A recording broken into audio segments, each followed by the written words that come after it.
ন্যূনতম বিবেক যদি কারো দিল, বিবেক বুদ্ধি বিবেচনা যদি কেউ খাটায়, কাজে লাগায়, তাইলে খোদার কসম সে আল্লাহর নাফরমানি করতে পারে না।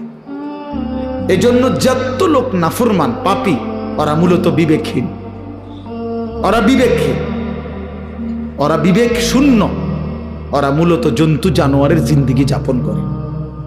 যে জীবন আল্লাহর আনুগত্য করে না, খোদার হুকুম মানে না, ওই জীবন জানোয়ারের জীবন। হ্যাঁ, ওটাই সত্য, এটাই জিন্দেগি। যে জীবন মনের ইচ্ছা মতো চলে, যা মন চায় তা, এটা জানোয়ারের জীবন, এটা কুকুরের জীবন। হ্যাঁ, কোরআন শরীফে আছে, আল্লাহ তাআলা বলছেন ওয়াত্তাবা হাওয়াহু ফামাসালুহু কামাসালিল কালব।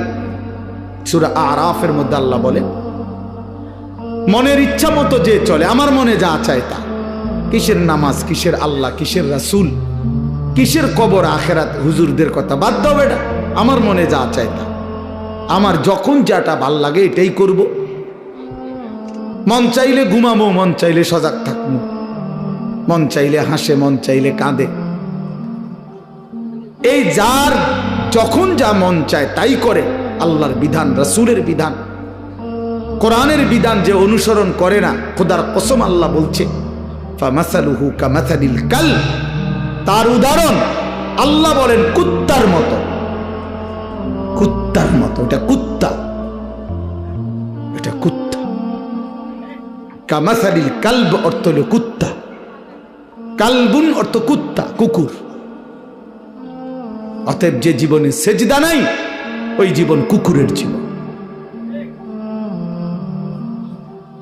মনে রাখো ছেলেরা, নিজের পরিচয় মিলাইয়া নিও, আত্মপরিচয় মিলাইয়া নিও।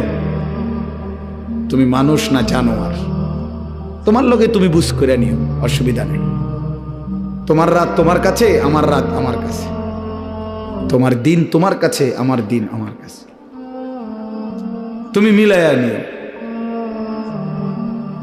নিজের পরিচয় মিলাইয়া নেওয়া উচিত। আল্লাহ কোরআনে বলছে ফামাসালুহু কামাসালিল কালব, শাহওয়াত, মনের চাহিদা, কামনা, বাসনা, মনে যা চায় তাই যে করে, আল্লাহ বলেন এই জিন্দেগি কুকুরের জীবন। অতএব এরপরেও যদি কোনো লজ্জা কারো না হয়, তো কি করার আছে? কিছুই করার নেই। কেউ যদি বলে যে মনে মনে যে আমার কুত্তা কক আর শুকর কক, আমার সমস্যা না, আমি বেডি সামুই, আমি নারী দেখবই, ছবি দেখবই, নর্ত